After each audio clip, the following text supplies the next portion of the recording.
We're monitoring the situation in Baltimore, where earlier Wednesday, protesters took to the streets after a mistrial was declared in the first Freddie Gray case. Now, the streets have remained relatively calm so far. Cornell Brooks is the president and CEO of the NAACP and joins us on the phone. The NAACP, Cornell, is calling for protests but nonviolent action. Why is it important to set the stage and the expectations on that front? It's important because we have a young man who didn't commit a crime, found himself in the back of a police van, handcuffed, and is subjected to a rough ride and loses his life, a violent death. And so it's important for us as the NAACP to call upon the city of Baltimore to respond to this violent death with nonviolent direct action and protest. Because what we know is this. We know that the city of Baltimore has a long, sordid, tragic tradition of providing, I should say, subjecting its citizens to rough rides. We have a young man who literally is not guilty of a crime, no probable cause for arrest, and he's tossed into the back of a police van. And so if this were an aberration, an isolated incident, but instead it is one in a series of tragedies, this calls for an intensified effort to bring about fundamental reform in Baltimore. And that means several things. One, training from top to bottom in the police department. Two, not just a change in policy, but adherence to the policy. Because the fact of the matter is, in Baltimore, prior to Freddie Gray's death, there was a policy of providing and ensuring that people put into the back of police vans were, in fact, belted into the van, seat-belted in, if you will. And what we know here is Officer Porter was aware of the policy, but declined to adhere to the policy. We also know that prior to Freddie Gray losing his life, there have been other people who've been harmed and injured and who have died as a consequence of the failure to adhere to the policy and the practice of intentionally subjecting people to rough rides.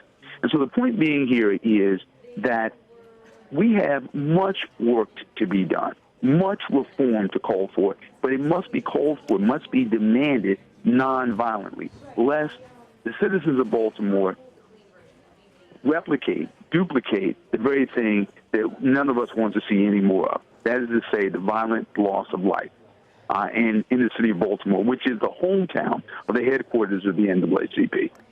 So, Cornell, there were 12 men and women on that jury who deliberated for 15 hours, and they were not able to say conclusively that Officer Porter was guilty of any of those 4 charges against him.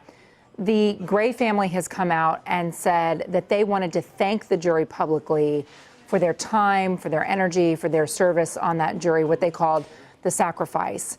And notably, Congressman Elijah Cummings says that justice is the process, not the verdict.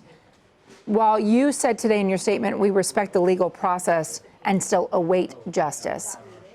If every officer's trial ends in mistrial, if none of these officers are found guilty by a jury, is that still justice? Well, justice can't be measured merely in individual verdicts. It has to be measured in the sum of the way in which the citizens of Baltimore are treated by the police department. And so we can look at these individual trials and certainly look for justice. But the fact of the matter is these trials come about as a consequence of the policies of the Baltimore Police Department. So it sounds like, sorry, but it sounds like you're saying, though, if the Baltimore police can reform its ways, if the way you see Baltimore police interacting with demonstrators on the street a night after this mistrial is declared, that in and of itself could be justice no matter what the verdicts are in these cases. So what we're saying here very specifically is that we have to wait for justice to come from these trials. There is the possibility, the likelihood of a retrial, in which case there's an opportunity for a justice do-over, if you will. But beyond these individual trials, we have to have fundamental reform of the police department with respect to the way the citizens of Baltimore are treated. We need both. You need justice for Freddie Gray in terms of the way these officers are being prosecuted in the context of the criminal justice system, and the way in which the police department is being reformed in the context of community demands and NAACP demands. We need both. We saw some skirmishes, some interaction today between sheriff's deputies and some of the demonstrators right after the deadlocked jury was announced. Here's the video that we're showing right now, Cornell.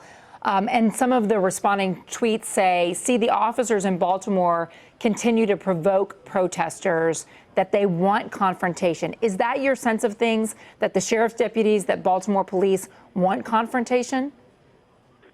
What the NAACP wants, and the vast majority of the citizens of Baltimore want, is peace with justice. That is to say, we want peaceful interactions between the police department and the community, not in the wake of a mistrial, but on an ongoing day-to-day basis. And so, in other words, we want nonviolence and peace, not just when the community is angry, and rightfully so, but we want nonviolence and peace on a day-to-day basis. So much so that a 25-year-old man is not picked up without probable cause and loses his life. That's the kind of peace and nonviolence that we want as well. And so we can't just focus on the developments of this evening, but we have to look at all of the developments that led to this evening. That's critically important. So that is our hope. That's our aspiration. That's what we support as the NAACP. But there are people all across the city of Baltimore who are hoping for that, praying for that, and who have worked for that. But we got to be clear here. The fact that people are protesting peacefully in the main and seeking justice nonviolently does not mean that they are seeking it any less urgently. Cornell Brooks, thank you so much for sharing your insight and your perspective.